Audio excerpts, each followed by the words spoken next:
జరుగుతుందని ఒక ఆలోచన ప్రజలుండి ఈరోజు తండోపతండాలు వేలాది మంది ఈరోజు వస్తున్నారు. అయినా కూడా ఆకాంక్షలు నిర్వహించి అక్కడ టోల్గేట్ల దగ్గర ప్రతి దగ్గర కూడా ఇది సబబు కాదు. ఎందుకంటే చంద్రబాబు నాయుడు గారు ఇప్పుడు 4 సార్లు ముఖ్యమంత్రి అయ్యారు. ఇంత దిగజారుడే ముఖ్యమంత్రిగా ఉండి ఇలా చేయడం చాలా దురదృష్టకరం. మన ఆంధ్ర రాష్ట్రంలో మనం ఒక పౌరులుగా ఉండడం చాలా దురదృష్టకరం తెలియజేస్తున్నాం. సార్, ప్రతిపక్ష నేతగా జగన్మోహన్ రెడ్డి ప్రజల్లోకి వచ్చే హక్కు ఉంది. అలాగే తన పార్టీ నాయకులకు కానీ కార్యకర్తలకు కానీ ఎక్కడైనా జరిగితే పరామర్శించే హక్కు ఉంది. దాన్ని కాలరాసే విధంగా ఎందుకు ఈ విధంగా ప్రభుత్వం వ్యవహరిస్తుంది అనుకుంటున్నారు? ఒక ప్రజలతో ఎన్నుకున్న నాయకుడు ఎవరైనా కూడా తన కార్యకర్తలకు కానీ ప్రజలకు కానీ ఎవరికైనా కష్టం ఉండేటప్పుడు వెళ్ళడం సబబు. అది జగన్మోహన్ రెడ్డి గారు కూడా ఆయన కార్యకర్తలకు కానీ నాయకులకు కానీ ప్రజలకు కానీ ఏమైనా జరిగితే పరామర్శ చేయడానికి వెళ్తారు. అలాంటిది ఈరోజు చేస్తున్నారు తప్ప ఆయన చేసే తప్పు ఏం లేదు.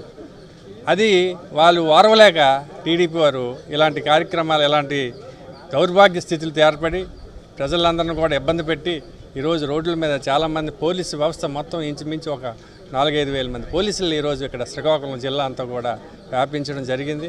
మరి ఇది సబబు కాదు. ప్రజలు కూడా అందరూ గమనిస్తున్నారు. ఇలాంటి చేయడం వల్ల ఏంటవుతుందంటే ఇప్పుడున్న ప్రభుత్వంకి తిరిగే నష్టం జరుగుతుంది తప్ప వాళ్ళకి ఏమి కూడా వాళ్ళు అనుకుంటున్నారు మేము అందరినీ ప్రజలు రాకుండా అరికట్టామనేది. అది చాలా తప్పు. ఇలాంటి సంఘటనలు జరగకూడదు. జరిగితే తిరిగి ఇంకా వాళ్ళు మూల్యం చెల్లవలసి వస్తుందని మీకు తెలియజేస్తున్నాం. సార్ చెప్పండి, గతంలో ప్రతిపక్ష నేతగా చంద్రబాబు నాయుడు ఉన్న సమయంలో ఎప్పుడు కూడా ఇలాంటి ఆంక్షలు పెట్టలేదు జగన్మోహన్ రెడ్డి ప్రభుత్వం. కానీ చంద్రబాబు నాయుడు ఎందుకు పదే జగన్మోహన్ రెడ్డికి బయటకు రాకుండా ఆంక్షలు పెట్టడం కానీ ఒకవేళ బయటకు వచ్చిన ప్రజలు రాకుండా అడ్డుకోవడం లాంటివి చేస్తున్నారు? అంటే జగన్మోహన్ రెడ్డిని చూసి ఎందుకు భయపడుతున్నారు? వాస్తవానికి మొన్న 2024లో ప్రభుత్వం ఏర్పడినప్పుడు ఇప్పటికి కూడా చాలామంది చెప్తున్నారు అది నిజమైన గెలుపు కాదు. అది వాళ్ళకి అర్థమయ్యి జగన్మోహన్ రెడ్డి ప్రజల్లోకి వస్తే మాది నిజమైన గెలుపు కాదని భయపడే ఈ రకంగా చేస్తున్నారని మేమందరం అనుకుంటున్నాం. వాళ్ళు ఏదో ఒక కార్యక్రమం చేసి రాత్రి 11:30 నుంచి 2 గంటల వరకు జరిగిన పోలింగ్లో చాలా తేడా జరిగిందని మనకి మీడియాలో కూడా వచ్చి చెప్తున్నారు. దాని నుంచి జడిసి ప్రజల్లోకి వెళ్తే మనకి ఇంకా నష్టం జరుగుతుందని చెప్పేసి జగన్మోహన్ రెడ్డి ప్రజానాయకుడు కానీ ప్రజల్లో మమేకమైతే రేపు పొద్దున్న మనకి ఏ పరిస్థితిలో కూడా డిపాజిట్లు కూడా గల్లంతవుతాయనే భయం కూడా వాళ్ళకి పూర్తిగా ఉంది. రెడ్ బుక్ రాజ్యం అని చెప్పి ఈరోజు వరకు కూడా ఎక్కడ ఏం జరిగినా సరే వాళ్ళు చేస్తున్న వృత్తిని కానీ వాళ్ళు చేస్తున్న అంటే ప్రజానాయకుడు ఉన్నప్పుడు ప్రజానాయకుడు ప్రజలను రక్షించడానికి వస్తుంటాడు. అలాగే తన కొడుకు యాక్సిడెంట్ చేస్తే ఆ రోజు కూడా అప్పలరాజు గారు వెళ్ళి ముందు శాస్త్రగతుడిని పరీక్ష చేసి ట్రీట్మెంట్ చేయడానికి కూడా చేస్తే దానికి ఈయనకి అరెస్ట్ చేశారు. ఒక యాక్సిడెంట్ని మర్డర్ కేసుగా చిత్రీకరించడం అనేది ఎప్పుడూ మనం చూడలేదు. ఇదే మొట్టమొదటిసారి చూస్తున్నాం. ఇటువంటిది మళ్ళా పునరావృతం కాకుండా చూడాలని చెప్పేసి కోరుకుంటున్నాం. రాష్ట్రంలో రెడ్ బుక్ రాజ్యాంగం నడుస్తుందని అందుకనే వైఎస్ జగన్మోహన్ రెడ్డి ఎక్కడికెళ్ళా పోలీసులను అడ్డం పెట్టుకొని ప్రజలు రాకుండా చేస్తున్నారని చెప్పి వైఎస్ఆర్సీపీ నేతలు తీవ్రంగా విమర్శిస్తున్నారు. వైఎస్ జగన్మోహన్ రెడ్డి ఉత్తరాంధ్ర ప్రాంతానికి అనేక సంక్షేమ అభివృద్ధి కార్యక్రమాలు చేశారు కాబట్టే ప్రజలందరూ కూడా పోలీసులు ఎన్ని ఆంక్షలు పెట్టినప్పుడు కూడా తండోపతండాలుగా తరలి వస్తున్నారని చెప్పి వైఎస్ఆర్సీపీ నేతలు చెప్తున్నారు. అలాగే ఇక్కడికి వైఎస్ఆర్సీపీ నేతలు ఈ జైలు దగ్గరికి ఒక్కొక్కరుగా చేరుకుంటున్నారు. ఇంతకుముందే శాసన మండలి ప్రతిపక్ష నేత బొత్స సత్యనారాయణ అలాగే మాజీ మంత్రి సీదిరి అప్పలరాజు కుటుంబ సభ్యులు కూడా జైలు దగ్గరికి చేరుకున్నారు. అలాగే ఇప్పుడు మాజీ మంత్రి ధర్మాన ప్రసాదరావు, రీజనల్ కోఆర్డినేటర్ బూడు ముత్యాలనాయుడు, అలాగే ఎమ్మెల్సీ కుంభా రఘుబాబుతో పాటు మరి కొంతమంది నేతలతో కూడా జైలు దగ్గరికి వచ్చారు. మరి కాసేపట్లో వైఎస్ జగన్మోహన్ రెడ్డి ఇక్కడికి చేరుకొని సీదిరి అప్పలరాజు కుటుంబ సభ్యులను పరామర్శిస్తారు. అలాగే ఆయనకి ధైర్యం కూడా చెప్పనున్నారు. ఇంకా రాష్ట్రంలో జరుగుతున్న పరిణామాల మనతో మాట్లాడడానికి ఎమ్మెల్సీ కుంభా రఘుబాబు సార్ చెప్పండి సార్, ఎందుకు ప్రభుత్వం ఇన్ని ఆంక్షలు పెడుతుంది? ఎందుకు జగన్మోహన్ రెడ్డిని చూసి కూటమి నేతలు భయపడుతున్నారు అనుకుంటున్నారు? జగన్మోహన్ రెడ్డి గారు ప్రజల్లోకి వస్తుంటే కూటమి నాయకుల గుండెల్లో, ముఖ్యంగా చంద్రబాబు నాయుడు గారి గుండెల్లో రైళ్లు పరిగెడుతున్నట్టు అనిపిస్తుంది. ఈ ప్రభుత్వం ఇచ్చినటువంటి ఏ హామీని నెరవేర్చకుండా ప్రశ్నిస్తున్నటువంటి ప్రతి గొంతు నిలిమేయాలన్నటువంటి కార్యక్రమాలు ఇవాళ ప్రభుత్వం చేస్తుంది. సీదిరి అప్పలరాజు గారు ఈ ప్రభుత్వం చేస్తున్నటువంటి ప్రజా వ్యతిరేక కార్యక్రమాల మీద గళమిప్పుతున్నారు, బలమైనటువంటి గళమిప్పుతున్నారు. కాబట్టి ఆయన్ని అణిచివేయాలని ఆయన కొడుకు యాక్సిడెంట్ చేస్తే తండ్రి మీద కూడా హత్యా నేరం కింద అరెస్ట్ చేసి జైల్లో పెట్టారు. వారిని పరామర్శిద్దామని వాళ్ళ జగన్మోహన్ రెడ్డి గారు ఇక్కడికి వస్తుంటే ఎన్నడూ లేని విధంగా తీవ్రమైనటువంటి ఆంక్షలు విధించింది ప్రభుత్వం. అడుగడుగునా కూడా పోలీసులు అడ్డుకొని వేలాది మందిగా తరలివస్తున్నటువంటి ఈ కార్యక్రమానికి ఆటంకాలు కలిగించాలన్నటువంటి దృక్పథంతో ప్రభుత్వం ఉంది. ఇప్పుడు ఇక్కడికి రావడానికి కూడా చాలా ఇబ్బంది పడే పరిస్థితి ఇవాళ మనకు వచ్చింది. ఇవాళ ప్రధానమైనటువంటి వైఎస్ఆర్ కాంగ్రెస్ పార్టీ నాయకత్వాన్ని కూడా జగన్మోహన్ రెడ్డి గారిని కలవడానికి వెళ్ళకుండా ఆంక్షలు విధిస్తున్నటువంటి ఈ ప్రభుత్వానికి ప్రజలు తగిన సమయంలో సరైనటువంటి బుద్ధి చెప్పడానికి సిద్ధంగా ఉన్నారు. ఇవాళ కొడుకు యాక్సిడెంట్ చేస్తే తండ్రి మీద హత్యా నేరం మోపి 105 కేసు పెట్టి జైల్లో పెట్టడం ఏంటి? బహుశా భారతదేశ చరిత్రలో ఎక్కడ ఏ రాష్ట్రంలో కూడా లేని విధంగా ఇవాళ ఇది జరుగుతుంది. ఇవాళ అదే మరుసటి రోజు ఆ యాక్సిడెంట్ జరిగిన మరుసటి రోజు మందసాలో ఒక ఆటో ఒక మనిషిని యాక్సిడెంట్ చేస్తే ఆ మనిషి చనిపోయాడు. ఆయన మీద 106 కేసు పెట్టారు. సేమ్ అదే ఇన్సిడెంట్ జరిగితే ఇక్కడ 105 కేసు పెట్టారు. ఇది చాలా దురదృష్టమైనటువంటి సంఘటన. దీన్ని గట్టిగా వ్యతిరేకిస్తున్నాం. ఇవాళ జగన్మోహన్ రెడ్డి గారు అప్పలరాజు గారిని పరామర్శిద్దామని ఇవాళ జైలు దగ్గరికి వస్తుంటే పోలీస్ డిపార్ట్మెంట్ విపరీతమైనటువంటి ఆంక్షలు, అడుగడుగున ఆంక్షలు పెట్టి తీవ్రమైనటువంటి ఇబ్బందులు కలగజేస్తున్నటువంటి పరిస్థితి. వాళ్ళు ఇక్కడికి ఎవరిని కూడా ఈ జైలు ప్రాంతానికి రాకుండా ఆంక్షలు విధిస్తున్నటువంటి పరిస్థితిని ప్రత్యక్షంగా చూస్తున్నాం. అంతేకాదు ఈ జిల్లాలో ఉన్నటువంటి నాయకత్వాన్ని మొత్తాన్ని కూడా దిగ్బంధించినటువంటి దుర్మార్గమైనటువంటి పరిస్థితి ఇవాళ స్పష్టంగా కనిపిస్తుంది. బస్సులు రానివ్వట్లేదు, కారులు రానివ్వట్లేదు, కనీసం బైకులు రానివ్వట్లేదు. లేడీస్ అని కూడా చూడకుండా తీవ్రమైనటువంటి ఆంక్షలు విధించి పోలీస్ డిపార్ట్మెంట్ తీవ్రమైనటువంటి అన్యాయానికి గురి చేస్తుంది. ఇవాళ ఇది ప్రజాస్వామ్యంలో ఉన్నామా లేకపోతే రాచరికంలో ఉన్నామా? మనం ప్రజాస్వామ్యంలో ఏ ప్రభుత్వాలు కూడా శాశ్వతం కాదు. చంద్రబాబు నాయుడు గారు ప్రభుత్వాలు శాశ్వతం కాదన్నటువంటి విషయాన్ని గుర్తుపెట్టుకోండి. మీరు ప్రతిపక్షంలో ఉన్నప్పుడు, ఆ రోజు జగన్మోహన్ రెడ్డి గారు ముఖ్యమంత్రిగా ఉన్నప్పుడు మీరు రాష్ట్రంలో ఏ ప్రాంతానికి వెళ్ళినా కూడా స్వేచ్ఛగా తిరగనిచ్చే పరిస్థితి వచ్చింది.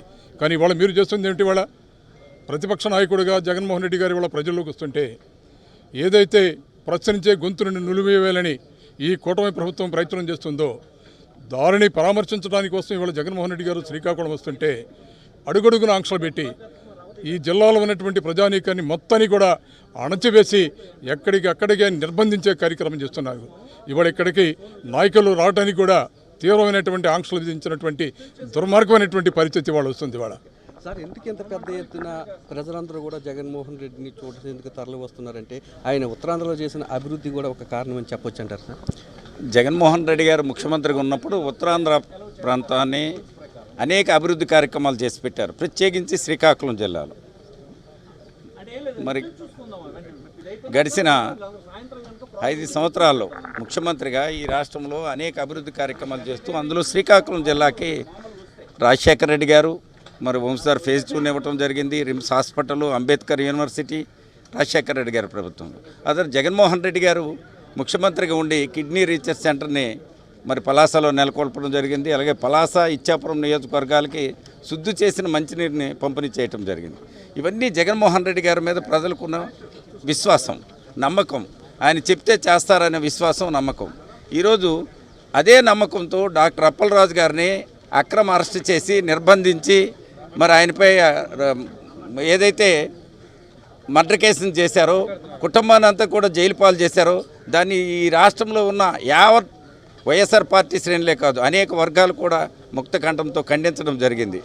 అలాగే శ్రీకాకుళం జిల్లా ఒక మత్స్యకారు నాయకుడిని నిర్బంధించి జైలు పాలు చేశారు కనుక జగన్మోహన్ రెడ్డి గారు పరామర్శకు వచ్చిన దానికి ప్రజలంతా కూడా భారీ ఎత్తున తండాలుగా పెద్ద ఎత్తున రావటం జరిగింది.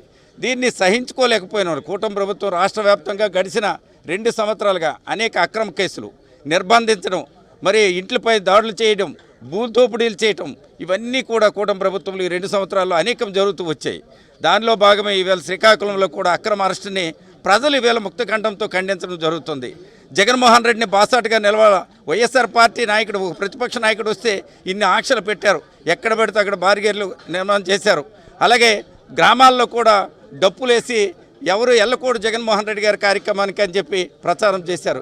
ఇవన్నీ కూడా ప్రజలు ఒక ఎత్తున పక్కన పెట్టి జగన్మోహన్ రెడ్డిని చూడాలి, మేము మా పేదవాళ్ళ కోసం 5 సంవత్సరాలు నిరంతరము అనేక సంక్షేమ పథకాలు ఇచ్చి మా పేదవాళ్ళ ఆర్థిక స్థితిగతులను మెరుగుపరిచిన నాయకుడు జగన్మోహన్ రెడ్డి కనుక ఆయన్ని కలవాలా చూడాలనే ఉద్దేశంతోనే జిల్లా వ్యాప్తంగా పెద్ద ఎత్తున ఈరోజు రావటం జరిగింది. మరి ఈరోజు ఈ ప్రభుత్వం సమాధానం చెప్పాలా. జగన్మోహన్ రెడ్డి గారు ఈ పర్యటనని మీరు తీసుకున్న నిర్ణయాన్ని ప్రజలు వ్యతిరేకించారు, ప్రజలు మిమ్మల్ని ఖండిస్తున్నారు. జగన్మోహన్ రెడ్డిని బాసటగా నిలిచారు. డాక్టర్ అప్పలరాజుని వెనుక శ్రీకాకుళం జిల్లా ప్రజానీకం అంతా కూడా ఇవాళ నిలిచారు.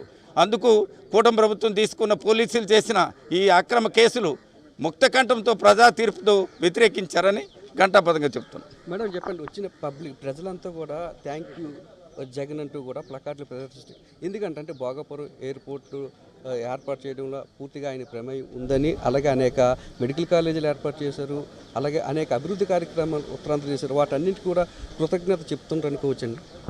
కృతజ్ఞత చెప్తున్నారండి. ఇక్కడ అత్యంత వెనకబడినటువంటి జిల్లా శ్రీకాకుళం జిల్లా కానీ ఉత్తరాంధ్ర జిల్లాలు కానీ ఎవ్వరూ కూడా ఆనాడు రాజశేఖర రెడ్డి గారి వల్ల, రాజశేఖర రెడ్డి గారి అభిమానం వల్ల మరి అప్పుడు వచ్చాయి ఏంటి యూనివర్సిటీ కానీ ఏమైనా అభివృద్ధి పథకాలు కానీ. తర్వాత మళ్ళీ ఈ ప్రాంతాన్ని డెవలప్ చేసింది ఎవరంటే జగన్మోహన్ రెడ్డి గారు మాత్రమే.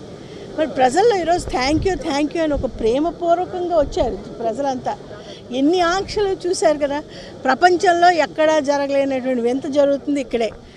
ఎక్కడ కూడా ఎస్పీ కూర్చొని మాట్లాడి ఇలా ఆంక్షలు విధిస్తున్నాము, 8 వెహికల్స్ పంపిస్తున్నాం అని చెప్పిన ఈ విధానం ఎక్కడా లేదు. ఈరోజు ప్రజలు స్వచ్ఛందంగా పాపం ఎన్నో కష్టాలు ఎదుర్కొని ఎక్కడ పడితే అక్కడ పోలీసులు ఆపేస్తున్నారు.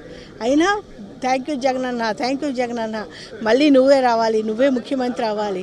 మరి ఇక్కడ శ్రీధర్ అప్పలరాజు గారి తాలూకా అరెస్ట్ చూసాము. వాళ్ళ బాబు యాక్సిడెంట్ చేస్తే తను చేస్తే జగనన్న బలహీన బడుగు వర్గాల కోసం మాట్లాడాలని, బలహీన బడుగు వర్గాలు బీసీల కోసం, దళితుల కోసం, గిరిజనుల కోసం నేను అండగా ఉంటానని ఈరోజు వచ్చే ప్రోగ్రాంకి ప్రజలు ఏ విధంగా ఆదరిస్తున్నారు చూడండి. ప్రజానాయకుని చూడడానికి వస్తున్నామంటే ఆయన్ని ప్రజలను అడ్డుకోవడం అనేది చాలా విచారకరమైనది. అసలు కూటమి ప్రభుత్వం చేస్తుంది ఈ దౌర్జన్యాన్ని, అక్రమానికి ప్రజలు సంపూర్ణమైనటువంటి హామీ సమాధానం ఇస్తారు. కేంద్రం కూడా ఎలా చూస్తూ ఊరుకుంటుందో అర్థం అవటం లేదు. అసలు మొన్న కేంద్ర మంత్రి కెలగా రిజైన్ చేయవలసి వచ్చింది. ఆ విధంగా ఇప్పుడు చూస్తుంటే ఈ విధమైనటువంటి పరిపాలన సరికాదు. ప్రజానాయకుడిని చూడడానికి వచ్చిన ప్రజలను అడ్డుకోవడం ఇది సంపూర్ణమైనటువంటి తప్పు. ఈ అపరాధం వెంటనే కూటమి ప్రభుత్వం తలదించుకునే విధంగా ప్రజలు సమాధానం చెప్తారని తెలియజేస్తున్నారు. సార్, ఒక బీసీ మత్స్యకార సామాజిక వర్గానికి చెందిన వ్యక్తి మీద తప్పుడు కేసులు పెట్టడాన్ని ఏ విధంగా చూడొచ్చు అంటారు? తెలియక ఎవరైనా ఒక యాక్సిడెంట్ చేయొచ్చు, యాక్సిడెంట్ చేసిన కుమారుడితో పాటు తండ్రిని కూడా జైల్లో పెట్టడం ఎంతవరకు కరెక్ట్ అంటారు? ఇప్పటి వరకు కూడా చరిత్రలో చూసినట్టయితే ఈ యాక్సిడెంట్ కేసుకు సంబంధించి యాక్సిడెంట్ చేసిన వాళ్ళు అరెస్ట్ చేసిన వాళ్ళు చూసాం, కానీ యాక్సిడెంట్ చేసినటువంటి తండ్రులను అరెస్ట్ చేయడం అనేటువంటిది ఇది ప్రప్రదం. ఇది కేవలం ఒక బీసీ నాయకత్వాన్ని అనగదొక్కాలని చెప్పి ఎక్కడా కూడా లేనటువంటి విధంగా లేని సెక్షన్లు కూడా వేసి బెయిల్ కూడా రాకుండా చేసి, అసలు యాక్సిడెంట్ కేసు అంటేనే బెయిల్ ఇచ్చే సెక్షన్, అటువంటిది బెయిల్ రాకుండా చేయడమే కాకుండా ఈరోజు అటువంటి మాజీ మంత్రి అప్పలరాజు గారిని ములాఖత్కి జగన్మోహన్ రెడ్డి గారు స్వయంగా విజయవాడ నుంచి బయలుదేరి వస్తే విశాఖపట్నం దగ్గర నుంచి కూడా అనేక ఆంక్షలు పెట్టి కేవలం 8 వాహనాలకే పరిమితం చేస్తామని చెప్పి చాలా ఇబ్బందులు పెట్టారు, రూట్ మార్చారు. ఈరోజు జగన్మోహన్ రెడ్డి అంటేనే ప్రజానాయకుడు. ప్రజలు తండోపతండాలుగా వస్తున్నారంటే జగన్మోహన్ రెడ్డి గారి నాయకత్వం మీద నమ్మకం, ఆ విశ్వాసం, ఆ గౌరవం ఉంది కాబట్టే ఈరోజు పైడి భీమవరం దగ్గర నుంచి అంటే విజయనగరం విశాఖపట్నంలో జిల్లాలో ఎలాగో వచ్చారు, ఈరోజు శ్రీకాకుళంలో కూడా జరుగుతున్నటువంటి జగన్మోహన్ రెడ్డి గారి తాలూకా పర్యటనకి విశేష జన స్పందన. ఆ స్పందన చూస్తూ ఉంటే అందరికి కూడా ఆశ్చర్యం కలుగుతుంది.